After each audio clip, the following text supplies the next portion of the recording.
Haunting, beautiful trailer. I love that music. I'm gonna have to ask Shane what that is. I do love a little bit of a piano piece. That was a great intro. I'm gonna enjoy talking about that. Welcome everybody. Welcome to the show. We're gonna be talking Mothman to Shane Mess and Joe Ball. The guys are here. Well, at least Shane is. Hopefully Joe's on his way. But I thought we're going to continue on this new tradition that we've got going here, where we're going to quickly say hello to all of you wonderful people who've turned up to join us today. I see Edwin's here. He says, "Hey, early peeps." We've got Mo Biggs in the house. Mo Biggs is congratulating me on taking a shower. I do it every day. It's no biggie. Black Rose Comics is here. Great to see you. Hockey as well. Oh, there's Shane. King Toad Comics right there. Leaving the chat. We got Steve Worster here. He says, Ethan just mentioned you. He called you Michael Lucen. Yes, I have actually named myself Michael Lucen. He does that.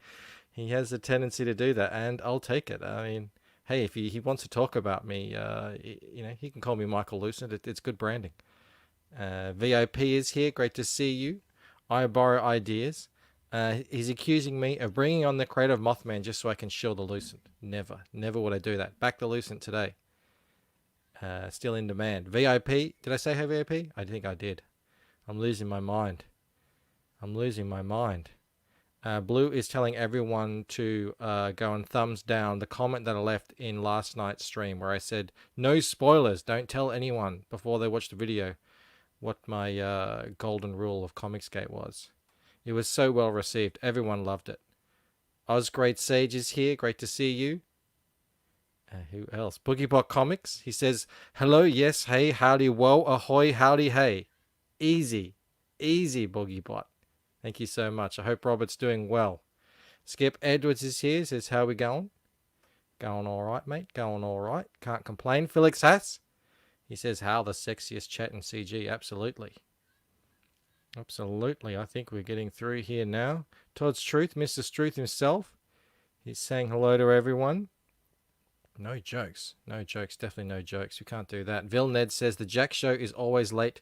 So here I am. Well, thank you very much, Vilned, for hanging out with us while everyone undoubtedly waits for Cecil over there. Hello. Rick Saylor. Hex Allen Comics. I'm pretty sure I saw Lord Furniture in there somewhere. Oh, Smiling Bandito's in the chat. Great to see you. Do you color your hair? No, I do not. I have been accused of that. There are some grays in there, but no, just here. That's the only grays. I'm naturally brown haired. I used to be blonde haired. I don't know if that has anything to do with it. Mike McMahon says, "Hail Mothman." Absolutely. Michael looks a lot better without a hat. Well, it's not really about the looks, Rob. We are a hat group, so we must represent. There's Lord Furniture right there down the bottom. Did I say hello to Antoine? I think I did. It's multitasking. You feel like you're losing your mind. You feel like you have dementia. You're trying to talk. You're looking at the chat. You're clicking on things. It makes me go crazy. But enough of that. Look, under 5 minutes. Bang. And they said it couldn't be done. Let's bring on our guest. Shane Mess, how you going, my friend? Hey, man, I'm doing pretty good tonight. Got the trick or treat out of the way. I've been eating the shit ton of extra candy I've been doing. Is it Halloween already? I don't know because we're in lockdown. Well, not we just came out of lockdown, but they said no trick or treating, no Halloween. So I haven't even been paying attention. What date is Halloween normally? Uh, well, Halloween's on what Saturday, I think, Oh, okay. this year. But here they do the trick or treat on Thursdays, usually Okay. every year, a little bit before Halloween. And I swear, every year it seems like it's like the coldest, wettest day. I was only out there for like 30 minutes, and I was like, I'm done. You can knock on my Well, door. we all the seasons here are backwards compared to you guys, so it's usually boiling hot. So Oh, all the kids get dressed up in their costumes, and then everyone's really sweaty and grumpy. I guess it either rains or it's boiling. I'll take that, man. That'd be kind of nice. A nice, warm, sunny Halloween. I haven't seen one of Do those you before. do you get dressed up as well, or do you just A lot of times I do. Not so much this year. Like this with this whole comic book thing taking my brain over. I didn't give Halloween much of I a feel thought, you. man. I've I been feel you. kind of focused, you know. Absolutely. This is the first week, yeah. Yeah, yeah, You'd be in total game mode, totally focused. yeah, We yeah. yeah, one year I went as Jon Snow. And I had all the stuff on, big hair and Oh, sword and nice. everything. And yeah, it was about 40 degrees Celsius, which I think is about 110, 115. And it was a nightmare, but good times, good memories. Yeah, we used to when I was younger, about 12 to 16 range. Uh, my parents have 9.5 acres of woods, so we actually did the haunted trails back then. So I used to dress up all the time, and we used to do different like Egyptian in the woods or werewolf themed or zombie themed. So we had a whole bunch of different themes each year throughout high school and middle school, dressing up and doing all that fun stuff. So I've done Halloween stuff. It's my thing. It's my thing. You could It's new probably here tell in by my Australia. room. I know. I'm just looking. We can. Was I it got like Chucky in the background? yeah. You It's are, gonna be it's and gonna be awkward once Halloween's over and you're still seeing me on streams with all this shit because it doesn't go anywhere. This isn't for show. It's Hex just called you the master of CG horror. I don't know. I don't oh, know I why don't know this about has that, but happened. thank you. I don't know why this happened, but I've just started getting recommended YouTube videos of people who have rooms in their houses dedicated to horror statues and memorabilia. And I don't know. I just love seeing all this just really freaky stuff in people's What's houses, funny thing and I is I don't even wonder. think about it. And my girlfriend has a little 4-year-old, and we've only been dating for about 3 months, and I have Pennywise shit everywhere because I love Stephen King. And My she wife comes would in and kill she's me. just like looking around like, and Yeah. she hates clowns, and I have to explain all these clowns to her. I had a it shirt on the other day, and it had Pennywise on the sewer, and then Georgie running chasing the boat, and she's like, "What's going to happen to the boy?" I'm like, "He's going to get eaten." She's like, "I'm like, I don't know how else to explain it to her." I'm like, "Yeah, yeah, it's happening. Get used to You it, gotta kid." get him you gotta get him started early. I got Yeah. started early as well. Let us bring in some other people into this show. Joe isn't here yet. Not sorry, Joe Ball isn't here yet, but we do have Blue Samurai. Hello, Blue. Hello. Wait, wait. Last one. Last rep. Three, two, one. Down. Okay. Yes. I'm ready. Good timing. Nice, good. And we're also joined by a different kind of Joe altogether. I have not seen the likes of this. I mean, I don't even know what to make of this. Hello, Joe Albino, Moth Head Thunderbuns. Yeah, in honor of the Mothman comic that we're spotlighting tonight, I've decided to dress up as the Mothman's lesser known redneck cousin, Oh my Dunfly god. Man. I apologize to anyone who has what's that thing? Trypophobia? Is that the thing? The fear of holes and dots and stuff? You know Oh, that I've seen thing? that with the videos where people have that in their hands and stuff. Like, yeah, yeah, some creepy stuff. VIP approves. Are you looking towards the light there, Joe? What are you doing? Yeah, I'm just following it around. There's a light with a ceiling fan. I'm just trying to keep track of it. Stay out of the light. We don't want you to get zapped or anything like that. You never know what you're going to fly into. Skip says you look like Arthur from The Tick. I'll take it. Hey, Skip. Gusto's here as well. We've had a lot of people join us. Thank you so much for joining us today. Shane, you've never been on this show before, have you? No, I don't no. think so. I Yeah. try to catch yours. Like I said, I work thirds, and you're usually Yeah, on you were about this telling me. time. So I Yeah. usually try to catch or catch your replays in my headset, like at work. It's about the only Oh, cool. way I've seen some of your show. Well, we do like to do when we have the new guest on, and I don't know you, and people in the chat might not know you, so I thought we'd do the classic get to know you little chats. Why don't you tell us a little bit about yourself, other than you're clearly into some horror things there. How did you get into comic books? How did you get into making a comic book? How did all this begin for you? Well, the funny thing is, as you probably know by now, the King Toad thing is me and Joe Ball, Mm-hmm. Sean Sweens. But to take it way back, I call him JB. Sorry if I keep saying that, because I've known him since high school. And It's probably better that you do call him JB, because we've got our own Joe here, so it could. yeah, get I try to explain to confusing. people, but it's like, why do you call him JB? I'm like, I know like 5 Johns. It's like a common name, And usually I call him by their last names. I got friends like Cunningham, Bruner, so JB's JB. But yeah, I've known JB since high school, and sitting next to him in art school or art class was not cool, because I'm over here drawing stick figures and he's drawing Dragon Ball Z characters already. So I'm like, I clearly am not going to be the artist of our friendship. So I went more the writer route. Yeah. Me and him's like Ed, and Eddie, I swear, since high school. Me and him actually have owned 2 comic book stores. I don't know if JB's ever said that to anybody online before or not, but No. we've because we take it back all the way 2002. We didn't have this technology of YouTube and stuff like that, so our exposure was JB getting big, his big portfolio, and we'd go to Comic Cons and try to pitch comics to Alex Ross and Jim Lee's and stuff like that, which is really cool. I mean, meeting them and JB getting the feedback. But that was our attempt to start getting. We used to do submissions for what was not Top Cow, Crossogen. What's the other company that went out? That was like around Top Cow. CrossGen was in Florida. They went out of business. But they were big back in like comics 2000. I wasn't into comics in the early 2000s. I'd already bowed out by then. There was Malibu Yeah, so Ultraverse too. That's when me and JB were I trying to get remember into it. So yeah. I mean, me and him's been trying to do comics and stuff like that for a while. But I know you didn't want to say too much about comics, so I'll take it back even further if you want. Take I it grew all up the way with- back. Yeah, to wee little Shane. Well, when I was growing up, we had Goosebump books, right? Yep. So I was always a fan of R.L. Stein growing up, and Alvin Schwartz was Scary Stories to Tell in the Dark.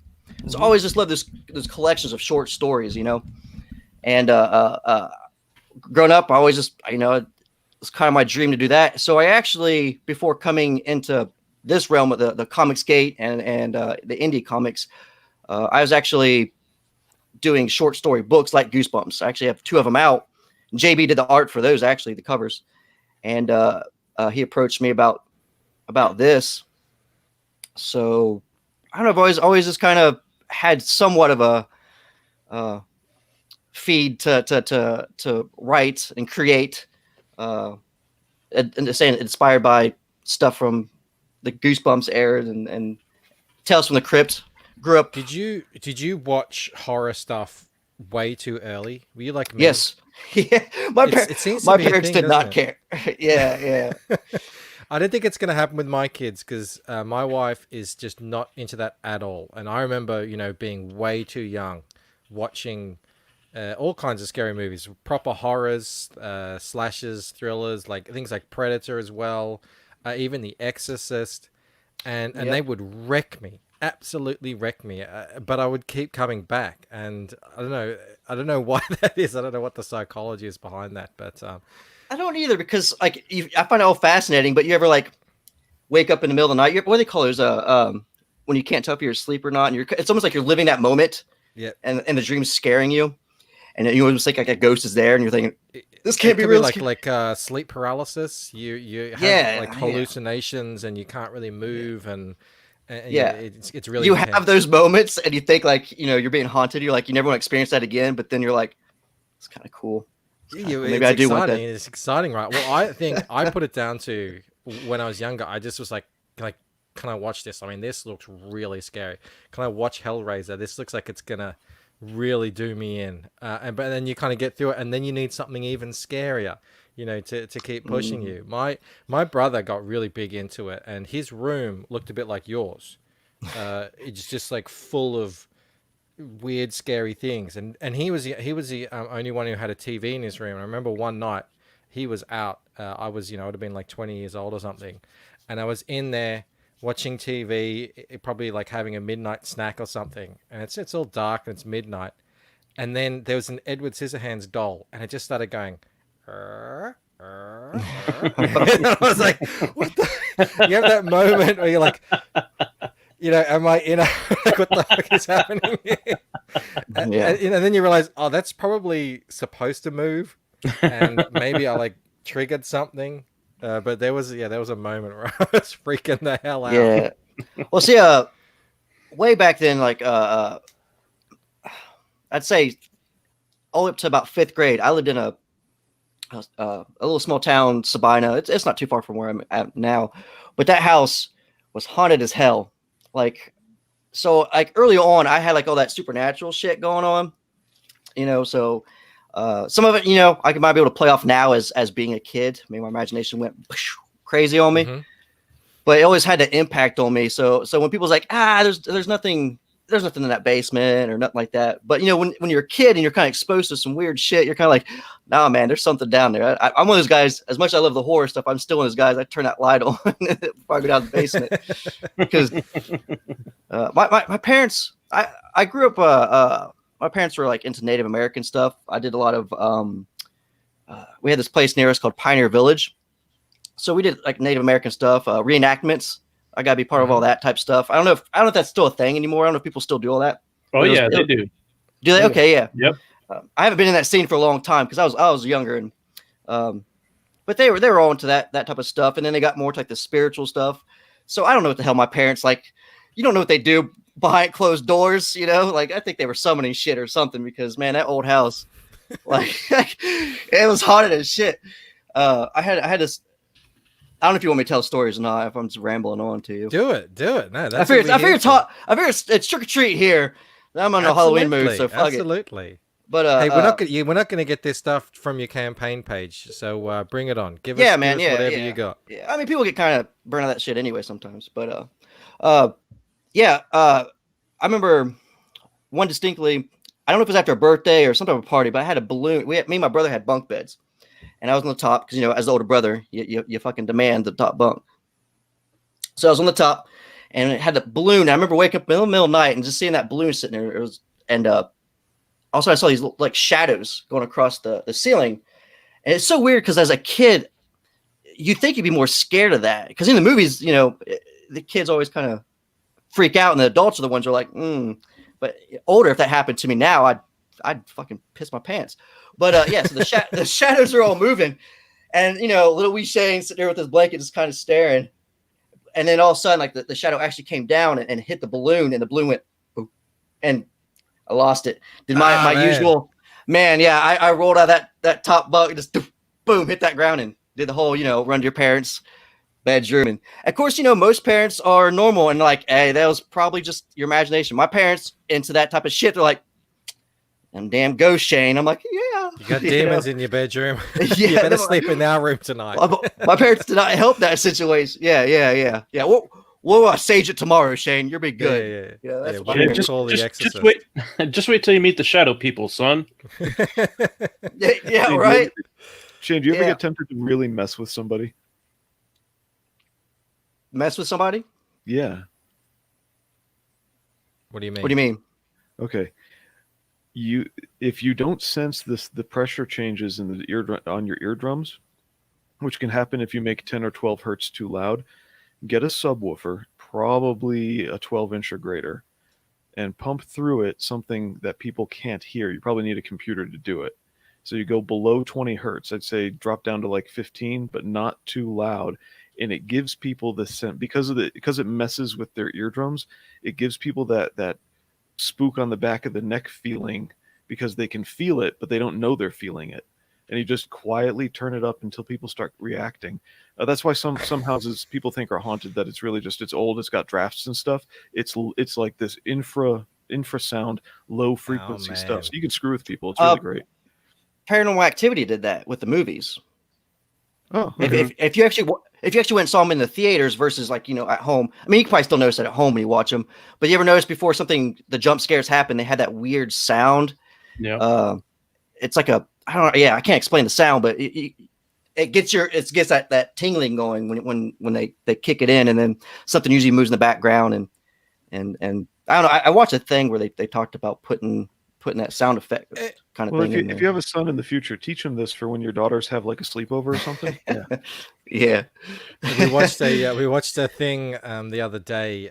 It was on Twitter. I found where the dad is like, he's filming himself. He's down in the basement. He's got all the the main switches for electricity, and he's like, the girls, they're having a sleepover upstairs and they're doing a séance. So he flicks off the switch so the electricity turns off up there, and you just hear this and then he starts flicking it on and on and off. And like, it sounds like mayhem down there. Yep. Black Rose says it's like static. Yeah, Blue, you sound like you might be an evil man playing those tricks on people. I'm gonna have to go and get myself a subwoofer because that sounds like a good trick. Yeah, definitely. Oh my goodness! In Paranormal Activity, I don't know. Did you like those movies? I was a sucker for him. Me and one of my friends, Patrick, we're into like the paranormal stuff, so we kind of always made it like a thing to go see the movies. So we kind of made a thing out of it, like where we just went and saw them and just kind of enjoyed it that way. But they were okay. Yeah, I remember enjoying them in the moment, thinking, "Oh, I'm really freaked out. Like this is scary stuff." I was feeling. Like I was getting the feelings that I guess you're supposed to be getting. But then after the movies, I'm thinking and I'm like, I'm getting the fuck out of there. I don't care what anyone says. Like, oh, this thing's going to... I don't care. Like, I'm getting out. It's like, I'm not going to set up video cameras to film this thing touching me and then hang around and see. Let's see how far this goes. Yeah, I've always been a sucker for the paranormal type movies and anything that has to do with like Hellraiser, because those are the ones that kind of play with your mind the most. Because the slashers, you're always kind of rooting for the slasher guy, right? Right? You're never really putting yourself in that situation. I mean, we wouldn't want to be in that situation, but there's always something about you feel the safety of your house when you watch those movies. Like, oh man, the Texas Chainsaw Massacre, that does suck, but I'm going to bed now. But when you watch like we watch Hellraiser, especially when you're younger, you're like, demons can be real, I don't want to change, but like, yeah. So your mind can play with you more when you go lay down. And I always like that feeling of like that. It gives you that holy shit, man. Ghost and stuff. Black Rose says the third Paranormal Activity was like a comedy. Yeah, I mean that's usually what happens. Yeah, Hollywood gets their claws on a good idea, and how many did they even make by now? I remember watching a lot of them. I saw two. You could edit down Paranormal Activities to about 12 to 15 minutes of okayish action. Yeah, but that's the point, Mo. The whole build-up is the thing that makes it real. I always wondered, like, imagine making a movie where you don't tell anyone it's a horror. You don't tell anyone. You sell it as just like a fun, family movie. And then the first half hour is just that. And then all of a sudden, it just goes full nuts, slasher. And it's like, you'll be, because you're not expecting it at all. I think that would be like classified as abusive or something like that. But I always thought, like, imagine that. You could probably do it in an ad. In a commercial, those, how they do with those, people make those memes where, you've got a nice, someone's driving through the hills and then that scary thing pops up. You're not expecting it at all. Do something like that. I think that would be cool. The spider ones get me on those. I'm not scared of spiders or anything, but those are the only ones I never see it coming. Or like click those videos on Facebook or Twitter. I'm like, and all of a sudden it's like the spider. I'm like, God damn it. I don't know what we were thinking, but we really misinterpreted the ads when we went and saw Event Horizon. We thought it was just a sci-fi film, That movie's Oh, awesome. I really? love that movie. Yeah, Yeah. same Yeah, here. that's a great. Oh my! I remember I used to watch that in the theater as well. That was full on. That was and that one, and then I think I saw the Texas Chainsaw Massacre with Jessica Biel in it, and that one I think is the probably the last I scary actually thought that movie I was a ever good saw in it. remake. I thought as well too. It was really good up until the moment where she was running out into the forest that was next to the house, and she's like, you could just go run out in the forest, it's pitch black. I don't care how well you know the terrain. If you run out into a pitch black forest and hide under a log, Yeah, you no just lay one is down. ever going to Yeah. find you. But she's like, I've got this entire forest, I'm going to run into that cabin, the one different thing in the entire. And that was when I was Yeah, like, no, yeah. up until then, they'd all reacted really realistically to what was happening. And I was thinking, this is really good. But that bit annoyed me. Then, I guess that kind of happens. The person is running, they have to trip on something. I mean, it's kind of like a nightmare. That's what happens in your nightmares, That at least for franchise me got anyway. got weird too after that. I like the remake. I think they made like 3 more after that. I'm like, why, man? The last one I saw was like, I think it was supposed to be like his niece. Like, I think something happened Yeah, yeah. where like the whole house got taken out, and then the baby still survived, grew up, and then I can't remember it all. It was pretty bad. I think Looper does these videos where it's like 10 minutes to give you the entire description of every single video in order that it's happened of the story. So, you might see like if a remake happens before other movies, like the event, it'll play it all in order for you so you can get the entire story in under 10 minutes. They're pretty cool. But anyway, we're not here to talk about Texas Chainsaw. And I don't know if JB is going to make it. It looks like I don't he's know. I texted him a couple times. I don't know. well, He might we'll have fell keep asleep going. on We'll me. keep going. That can happen. Where's my don't oh my goodness. You've come on to the most professional show in CG. I haven't even got Oh the man, you're friggin' good. thing loaded up. You are good. Hey, I'm still Loaded pretty up. new to the streaming thing. It's kind of a whole different atmosphere to get used to, you know. So It's yeah, I never even planned on this at all. I was making commentary videos and stuff and thinking I was going to keep doing some animations and all that kind of stuff. And then when the campaign launched, I realized, oh wow, you really do have to stream a lot, get yourself out there. And then I realized, well, I didn't want to keep asking people all the time to get on a stream. I'll just keep streaming myself. And I think I don't know, 6 months later or so, yeah, I I'm need to. still here. That's what I need to work on. I'm getting used to getting on people's shows. I do the morning roast with Chris Evans and Hmm. Simon. So I've gone to where I go on shows and now I co-host on one. But as far as like by myself, I haven't really found like a niche of topic of conversation. I'm one of those people like I don't even know how these people have all this time to like the news articles. I'm not the most political person. I mean, I have my views, but I'm not good at like spending hours checking all this stuff up and then talking about it. So Yeah. I definitely can't do that on a stream. I'm just a giant nerd who can talk Star Wars shit to you all night and horror.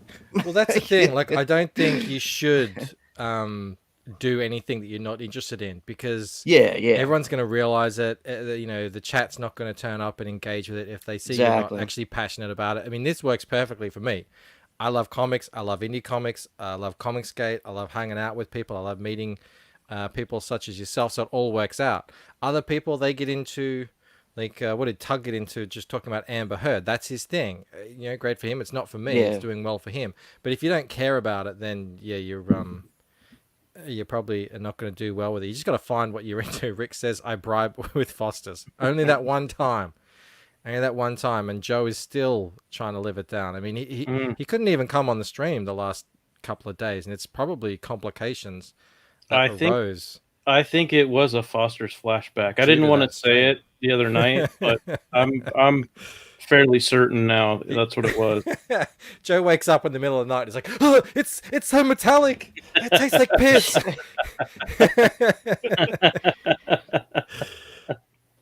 All right. I have it. I found it. It's here. Cryptic Legends, the Mothman.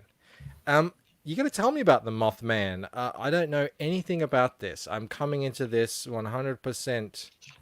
Yeah, so You so know, you're not familiar with fresh. the legend at all, right? The urban legend. No, nothing. Okay, I'll start there a little bit. In 1960s, and West Virginia, Point Pleasant, sightings of the Mothman started. Now, a lot of them were just he's never really like attacked people, like killed that we know of. It was more like just chasing cars and stuff like that. Like, you know, people just seeing him, almost like a Bigfoot, urban legend kind of thing. But the most interesting thing was in 1967, there's the collapse of the Silver Bridge, and the Mothman was supposedly sighted during that whole time, that whole year leading up. But then after the collapse of the bridge, he disappeared. And don't quote me on this because I don't have I usually have my facts sit next to me or something. But like over 40 something people died in the bridge collapse. And and there's also where this was a military base. They had TNT bunkers, which you can still visit. They have a Mothman festival every year. I go to it because I'm only 2 hours away from the Mothman museum and all that. But yeah. So you have all these people that died, and the cool thing is, usually like feds or something show up, but they actually had Men in Black appear after the collapse of the bridge, and asking people what they saw, the Mothman, Ellis, and there was a lady that used to be able to visit in Point Pleasant during the festival, and she'd have panels and talk about her experience and how the Men in Black came to her house. And when she told her story of her sighting, I can't remember what her sighting is at the top of my head, but they pretty much told her, no, that's not what you saw. You need to change it. So it got this interesting. So you got so many different things you can look at with the cryptic side of things, from the sightings to the bridge collapsing. Because some people think that he was like sent to warn people that this was going to happen. I mean, to me, if you're going to warn people, you'd probably tell them. So, but that's the thing that's Yeah, but maybe that's the he thing can't. Maybe he's like got his little moth mouth. Yeah. Going, "Ah." yeah. He's like, I didn't even get the communicator. He had a bumblebee effect where he just could mumble. But but yeah. So you had the bridge collapse, Men in Black showing up. You have TNT bunkers down there. So there's always a theory, could have been a government experiment, got loose kind of thing. So there's so many different ideas you can kind of play with the Mothman. Is anyone thinking an alien? I don't know. I don't know if I've seen much alien talk, but the interesting thing is I can't think how far away it is in Virginia, but there's also the Flatwood Monster, and that's more on the alien side, and it actually happened before Mothman. So it's kind of cool to get these two urban legends so close to each other that one's more alien related.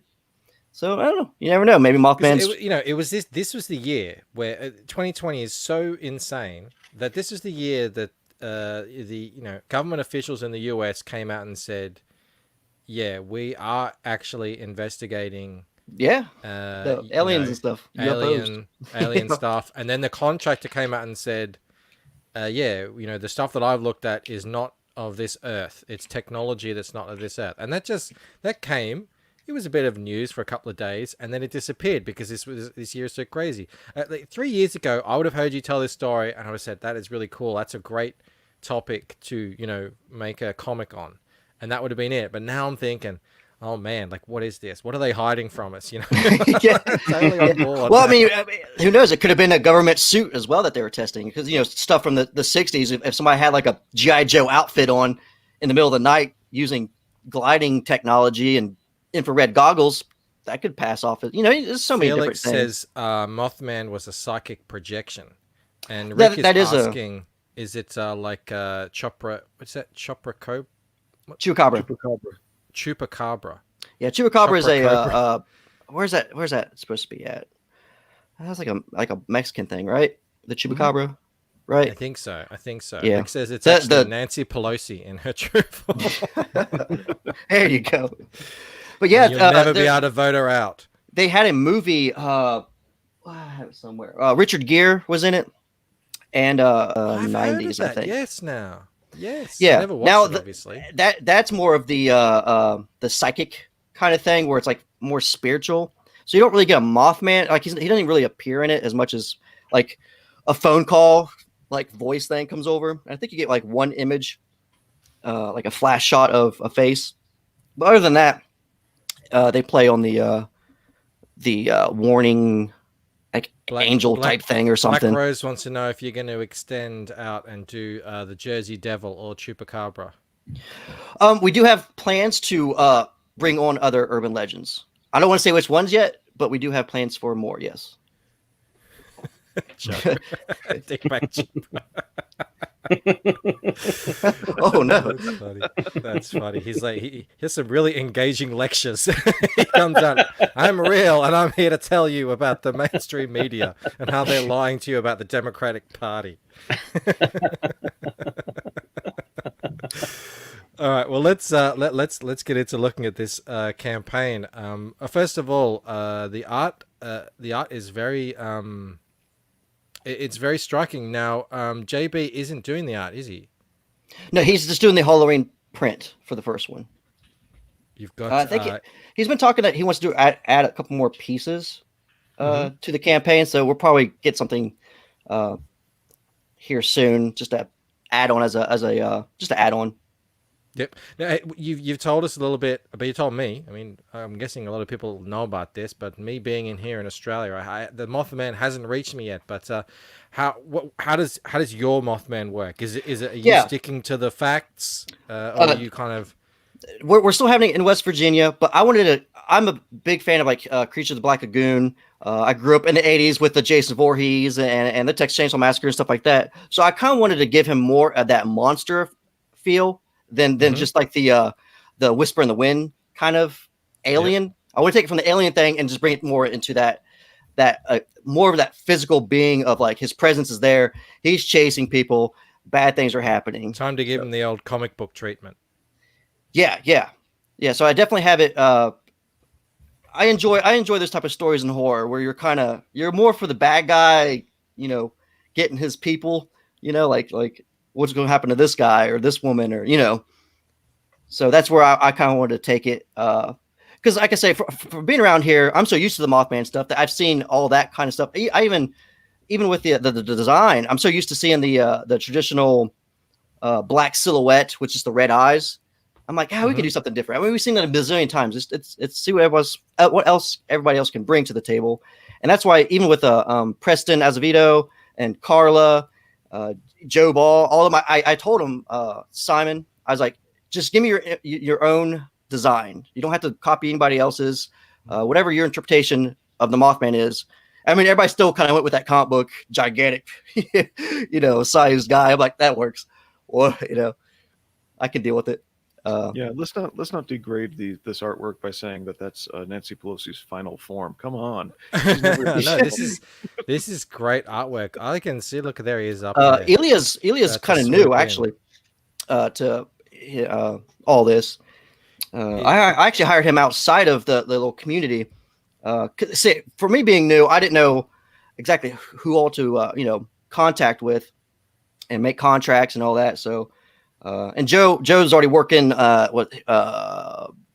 He's finished up some mailing stuff. I can't think. Graveyard shift. Yeah. He was working on that, and I think 6 other cover pieces.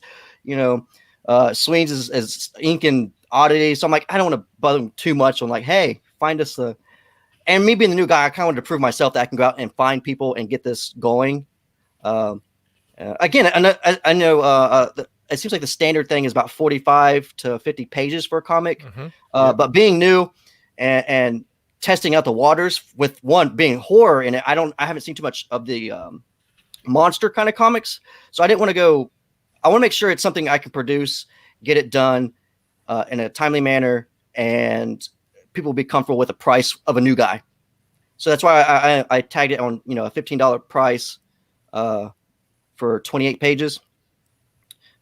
Yep. So if anybody's wondering about that, reasonable. like why I it's a smaller comic and 15 is just being the new guy. No, I actually think that's pretty standard. If you go below the 48 down into the 30s or cordstone 20s, I think 15 is pretty much expected. Yeah. I don't come out of the gate people killing me. Like who is this guy charging $25 for But we already have plans to make the next book bigger. That was another thing. Forming King Toad Comics with JB and Sweens. we wanted a piece where we all had something in it. Sweens did the decal piece that was for the mailing list. Mm-hmm. And I think we'll probably put that piece somewhere in the, like, probably the back as well. And for logo reasons and all that is what he did. And then Joe did his piece and yeah. So I don't know. I think I kind of convinced him to go Mothman, because even Joe's not the. I had to explain a lot of the Mothman thing to him, I think, but he was good with it. He's, like I said, he was busy with his stuff. So we wanted to test the waters and get the King Toad name kind of going with the project. So yeah. Got some Carla art here as well.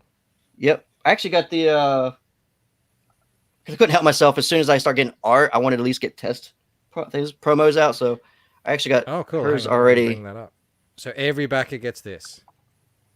Yeah, this is one of the prints everybody will get. It's a big print. Yeah. How's that getting shipped out? Are you folding that? Or These we'll probably order them just a little bit smaller to where okay. Like I didn't want to order a whole bunch of them yet before. Yeah. No, I hear you. Yeah. I've gotten a bunch of test prints and stuff. To see how they print out and all that kind of stuff. Yeah. Because sorry, here's the artist Ilya. Is Ilya doing the colors as well, or is there a color? No. I got a caller, Jeff. I just haven't announced his whole name because with the tagline, Comicsgate, and everything else, I don't know how comfortable he is with all that. Because I actually also coming into Comicsgate and indie comics, I actually had a whole new. I had a different project lined up, and I actually had an artist hired, and before I started it. About 2 or 3 months into right when 3 months into hiring him, he bailed on me because he found out I started tagging CG and creators and stuff, and he's like, "Oh, I can't have anything to do with that." So I had to be like, re-strategize on, announcing to. I'm not saying I want to be sneaky with my creators and stuff, but I'll keep it on a contract basis. If they find out, Shane is a somebody who is currently hiring people, and we're going to have everybody under contract. I think it's definitely a how should I put this? It's just kind of one of the realities of doing business in indie comics these days, as sad as it is. I mean, project owners these days, in 2020, I think, unfortunately should expect that possibility. And having gone through it now, unfortunately, it's one of those things where it's like, okay, lesson learned. Now I've got to have, backups in case somebody, decides they have to leave and whatnot. But, on the flip side, the people who, for example, there was a guy on the Graveyard Shift team, the colorist, who went by Z as a pen name. And after seeing I don't want to speak for the guy, so this is my speculation. After the first couple campaigns, he just went by Z. And when the creators would refer to the colors, because people would compliment them, say, "Oh yeah, it's our color is Z." He goes by this alias because he doesn't want to get, other jobs lost due to being affiliated with CG. And then with this latest campaign, apparently he decided that it doesn't matter if mainstream jobs get lost, because he's making so much money from CG work that he's going by his full name now and has no problem with it. So I think we're going to see more and more of that as time goes on. Yeah. Like I say, Ilya, he's a younger guy, and luckily I kind of started slowly getting to know him and stuff, because I got him off of a wholly different thing. And luckily he's like, "Yeah, I'm familiar with Comicsgate," and he knows who Joe Ball was. I'm like, all right, that works. And actually, he is on Twitter. If you look up, I can tag it later. But yeah, he's considers himself more on the Comicsgate side of things. So I got lucky there. And I don't know so much about the colors. My colors is more on the he comes from an animation background and stuff like that. I don't think he cares either way. He's just like, yeah, whatever, cool. I'll just call her whatever. So I don't think he's like the biggest. I think he's as good with making money. Mhm. Yeah, I think a lot of these people, especially if they're new, I think there's far less risk for them because, usually the risk is going forwards, you're not going to be able to work with the people that you had been working with previously because they have a bug up their butt, no pun intended, about CG. But if you're new, Yeah. if you're a great artist like you've got here, I can foresee that they're not coming into CG and putting out really good art like we're seeing. Well, this is Preston Acevedo here. Everyone knows Preston's just Bonafides, keep but scrolling. your It's just- artist. Yeah. I think if anything, they're gonna be having too many offers that they can't actually handle all the offers that they're going to be getting, rather than what they get warned of is you're never going to work in comics if you go with Comicsgate. No, they're going to have too much work. As long as you're good, if you're a colorist especially, you're going to have people banging on your door nonstop. At least that's been sort of my experience talking with people, that they're too busy, they have too much going on. Yeah, that's what that was like. I thought, coming in, that's it was gonna be hard getting some of these people, but I mean, off the right as I started, I'm like, I want Preston Azevedo. I was like, I wonder if he'd do a piece, because I coming in, I'm not the most comic savvy person on some of these people, but when I see their stuff, I'm like, that's the guy I want. And yeah, he was cool with it. I mean, he's into horror stuff, so he's like, yeah, man, well, if I do this, this, and this, I was like, yeah. So and then Carla, she's one of my favorite people to kind of watch streams. She's just one of those natural type people. Her and John. Yeah. And we had her on the other day. She was great. We had so much fun. Yeah. And I was like, man, if I can get her to do a piece, because I really like Grim Reaper. I don't know what your guys' take on, but I liked it personally, and it's horror. I'm like, man, if I can get a Carla piece, and she was down with it. So everybody I've asked has been on board, so that's been pretty cool. Doodle Bags. Is this Oh, really? You got Doodle Bags is the second cover. Yeah. Oh, that was going to be my next question. I was going to say, is this the only cover, or you've got another cover? So this is the Preston Acevedo cover. Oh yeah, we love Doodle Bags here. We've had Doodle Bags on. Here he is, Pat. Yeah. We've had Doodle Bags. I guess a lot of people don't know him as Pat Maxton. I actually went on a mail-in show, because he does like a thing to if you have a new campaign, and I said Pat Maxton, and everybody, my hardline guys like, people don't know him as Pat Maxton, right? I'm like, oh, I'm new, man. I don't know. I was trying to be professional. Just put in the brackets next to his name. Yeah. Doodle Bags or something. We love my newbiness. I'm still waiting. I am waiting for where the hell is Gigadeath. I guess he keeps getting hired to do other things. So it probably keeps getting pushed back. That's his book that he's doing. I can't remember the guy's name. I guess you can blame me for hiring. Blame the other artists keeps taking jobs. I think he's finished Vestige 2 now. I think I read that, or maybe he's getting close to it. But he's got this book. It's like a sci-fi book. It looks fantastic. An amazing colorist called Anne Graham. I'm really looking forward to it. I thought it was coming this year. Apparently, it's not. But hopefully, in the new year, we'll be seeing that, because I think he's one of the big, probably least appreciated talents that we've got in terms of line art.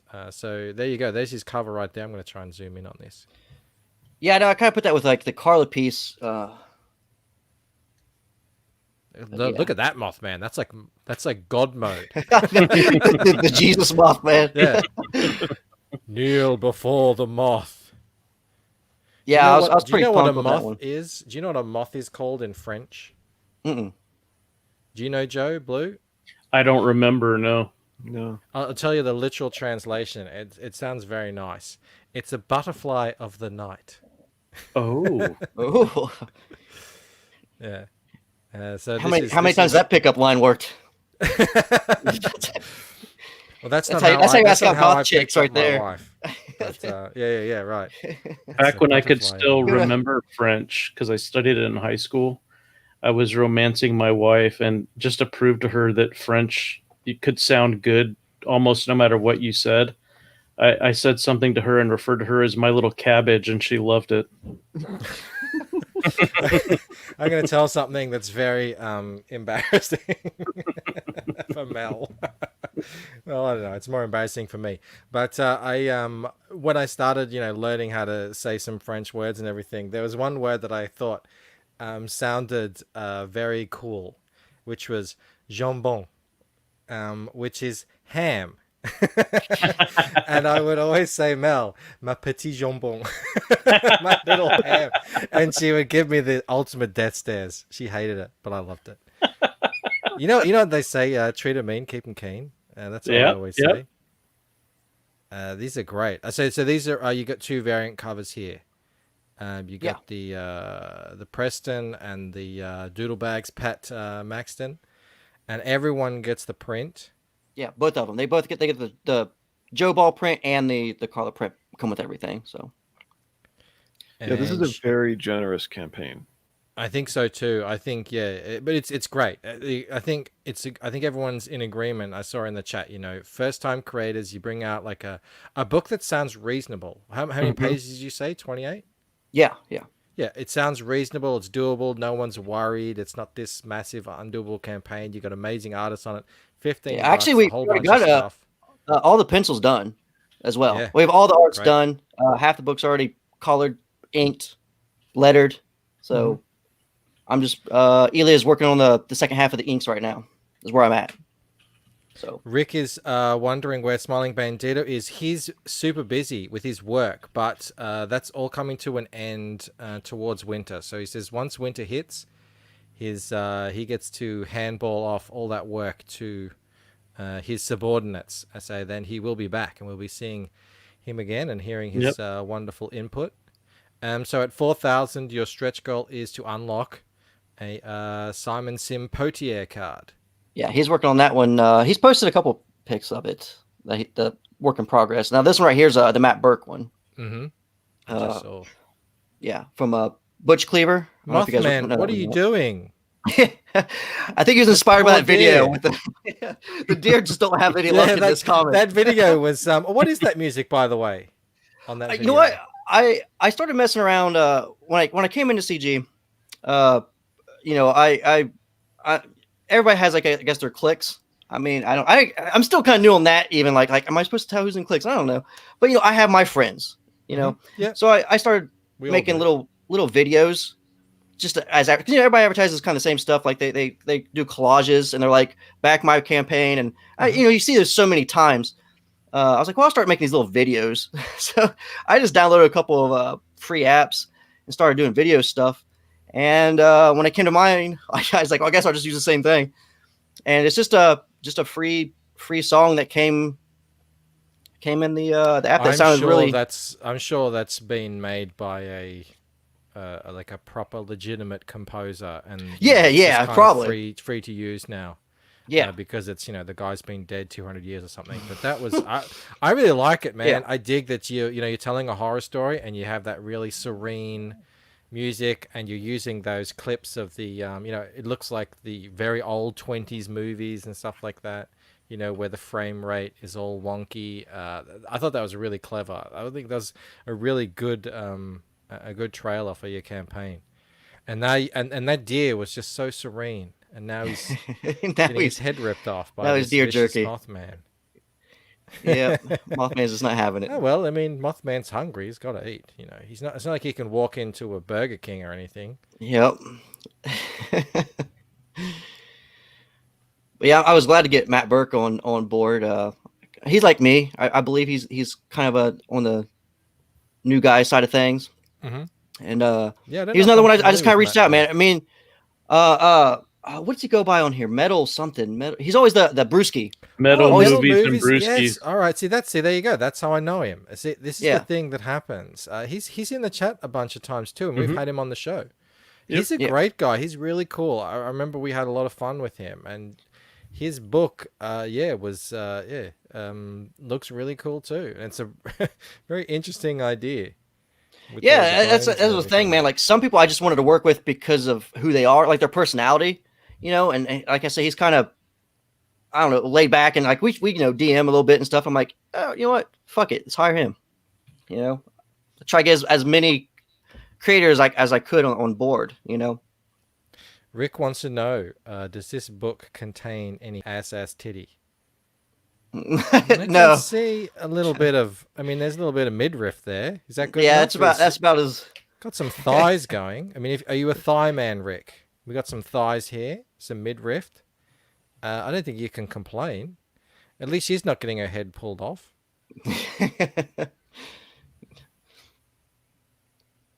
Very cool. Let's go up and check out your tiers. Have a look at what you got. You have already sold the Joe Ball original art piece. Yep. For 300. Congratulations. Become part of the legend. Was that a drawn-in tier? Yeah. Gone. Sorry, guys. You slept on it.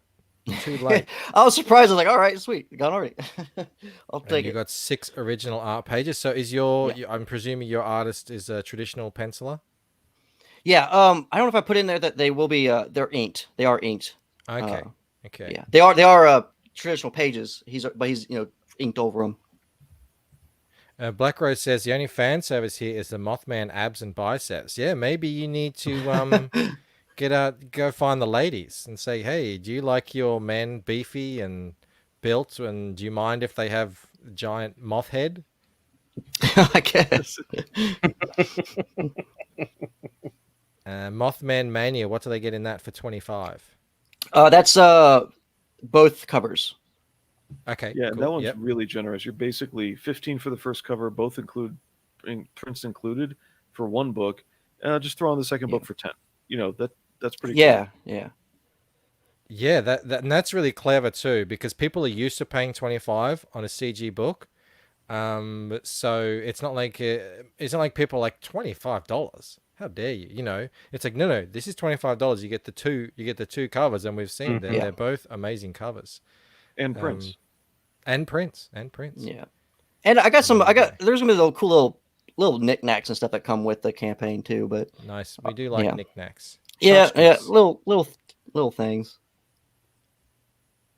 Greg asks, how much money does Mothman make? That's what the ladies care about. Yeah, what's his bank balance like? What does he drive? What car does he drive? I assume he flies, right? He just fly everywhere.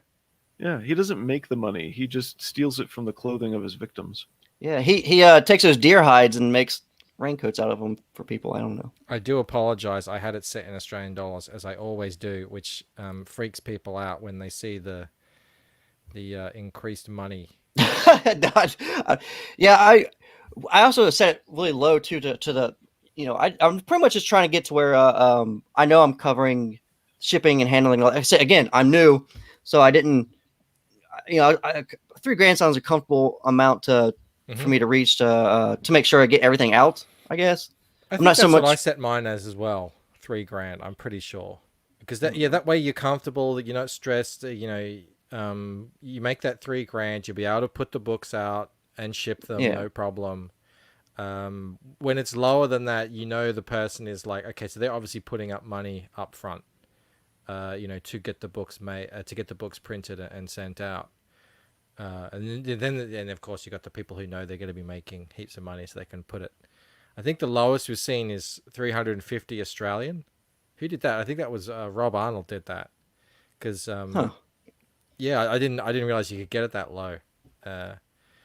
Did that equal 500 US? No, I don't know how he did it. I think it might. I think it might be different from different countries. Okay. Because I know in some regions they force you to put a discount price on your thing, so like it's it'd be like $15 discounted from something, and like they force you to do it. I don't know what the hell that's about. Yeah, I always see like the discount things, but I just thought that was just the creators. Maybe towards the end of the campaigns, we're trying to get last minute sales. I wasn't too sure about that. I've seen the discount stuff. That's it. Maybe sorry, I must be mistaken. Maybe it's 350 Australian. No, US. No, but it can't be. No, because maybe he can make it. He can make it 500 Australian. That's it. He can make it 500 Australian. Okay, which would be 350 US. 350 US. Okay. There you go. All right. Mo reminds me never to apologize for the dollary do. The channel was built on the dollary do. That's the Australian dollars there, Shane. Australian money is like monopoly money. Well, I mean, it pays for things, so it works out. Does Australia Although, have any like good urban legends? I need to steal some. yeah. Well, I mean, every country has its Bigfoot. Yeah, So yeah. ours is called the Yowie. It's from Aboriginal myth. The Aboriginals have. This is the oldest intact culture that goes back and hasn't really changed all that much. So I think it's like there are some tribes that they think have been there for 65,000 years, living the way that they had. And there they definitely had all kinds of legends. They believe in demons and all that sort of stuff. But the one that's kind of stuck around is the Yowie, which is essentially a Bigfoot type character. But we have one here actually near where I live, out near the hills, which is a panther. And it's just a panther. Now, panthers are obviously not native to Australia, but people, and we're talking many, many, many people, will swear blindly that they have seen a panther out in these mountains, just, walking around doing panther things. And that's, I mean, it's not that cool, but it's like people do go out there to try and catch this panther Some rich out in hunters the already probably hills. shot him and put him on a wall somewhere. Could have happened. I mean, I think that it's kind of getting around to like the myth has been it's been too long. So I think that panther's probably be Old if it age had died. Yeah. if it had have escaped from a circus somewhere or whatever, or a zoo, it would have died by now. But Man, I used to do this podcast. I was right before COVID. people are accusing us of the Australian one is gay hentai. No, it is. There you go. Joe has it. There's actually a Bigfoot story that involves a circus that either crashed or something in the swamp area, and the monkeys got loose, and the monkeys crossbred with alligators, creating a half alligator, half monkey man. I shit you not. I can't think what the legend's called. Like I say, I was doing this urban legend. Great. I know, Mike, but you kind of think like, how's a monkey and an alligator having sex? That's an odd pair. I like Life some finds weird, a way. I guess. Yeah, that was a weird urban legend that I've heard. You want scary? There's a guy in Russia who posted videos of his experiments with chicken eggs that he fertilized, and a lot of them came out like weird little black critters. One of them had a tiny little eye on it, and he had to kill it. I mean, little blood splatter too. That's scary. Dude's weird. Wait, did he fertilize them himself? Is what we're saying here? Yeah, Like in a sort of a laboratory way, we'll just say, but still. Oh my god. Yeah, he's mixing chickens with humans that way, and Oh my god. yeah, one of them, it had a little eye that opened, and it freaked him out, so he squished it. That's creepy. Joe says, "Beware the chimp gator." Are you yeah? So you got any other shows that you're going to be going on to there? I guess right now I do the morning roast with Chris and Sim. I also do Hardline with I don't know if you guys know the Hardline guy like Zayd, yeah, Phil and Brandon, Yeah. Passion, Phil all was them. in Yeah, here earlier. yeah. So I do that show with them. That's my two shows where I'm on, as a regular. That's about it. I can send you a list. I've got like a Google Doc that I've made that I just collect an update of a number of people that you can at least hit up and see. They might say yes, they might say no, because I think this is a really fun, cool project. You got 28 days left to get this bad boy funded. I see it happening. Your goal isn't unreasonable, and I think looks like a lot of fun. And I'm very happy now that I'm aware of the Mothman. And I'm gonna be looking into this. I love this stuff. I really do. I love these legends and urban legends and all that kind of stuff. Oh, and VOP point out that Drew Love has horror talk on Mondays, so that would probably Oh yeah, actually, I got fit invited right to in. that last week Oh, cool. by Sim, but I say I work third, so like when these shows are going on, people like try to reach out to me like an hour before I even get up for bed. I'm already asleep, you know. Yeah. Luckily yeah. this week I was on vacation, so I was able to hit a couple more streams, and I do plan on getting on that show though. Yeah, Brian, Drew's man, great. Drew's Brian great. and Drew, man, those guys know so much horror. Like I'm good at like the movies and stuff. Like I can talk about them, but they know like the actors, what they've been in, what year, you know, what they eat for breakfast. I'm like, what the hell? But it's so fascinating to listen to them. You know, the knowledge they have. It's crazy. It's awesome. It's an awesome show. Antoine asked a question. We are not going to bring up a teratoma, but have you ever seen a teratoma? Shane, Blue, Joe? No. Heard the word. Yeah. So a teratoma is, I think they call it a twin tumor or something like that, and it's basically a tumor, a growth on the body that grows something that shouldn't be growing where it's growing. Picture teeth on your feet. Picture face type things. Okay. Yeah. Like I'm not going to bring it up, but anyone who's interested in the freakiest, craziest shit that they've ever seen, go and Google that on your own time. I've Stephen seen King. it. Yeah, I've seen it. I just didn't know that's what it was called. I say I come from the book side of things, so I'm a little bit nerdy on that. But Stephen King had a book about that called, I think it's called Dark Half, something like that.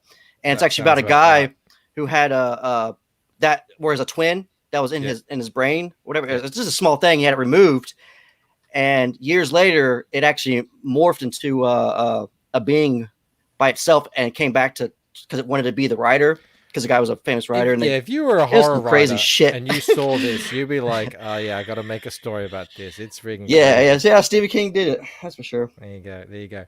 All right, well, Shane, thank you so much. Unfortunately, Joe couldn't make it. Maybe we'll be able to get him on another day because I would love to talk to JB.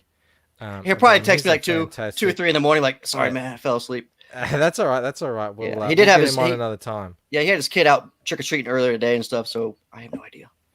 Donkey Madness says, I just looked it up. Bad idea. Yeah, you think it's like this is movie kind of, horror props. No, they're real. It's disgusting. Anyway, let's go.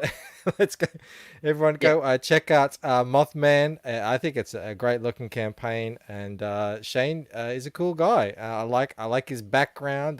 Chill dude. I hope we can see him out there on the stream trail a bit more. That'll be great. So thank you so much for joining us today, Shane.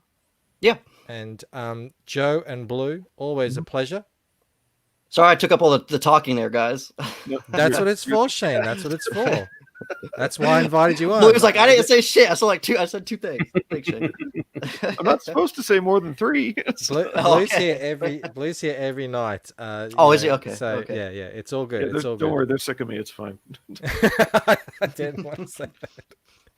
All right, guys. We'll see you tomorrow for another great show. Thank you so much to the chat, the sexiest chat in CG. You guys are always the best. We will see you tomorrow. I've got a really cool show lined up tomorrow. I think it's going to be a lot of fun, and we will. And Shane, stick around. We'll talk after the show, and we'll see the rest of you later. Bye.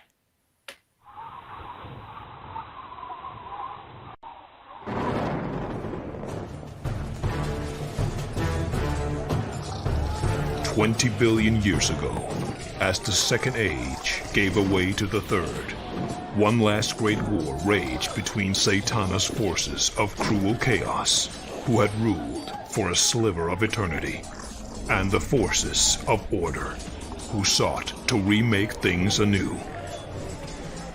The Supreme called her warlords the Pillars of Creation. Their purpose was not to bring apocalypse, but to welcome forth the New Age.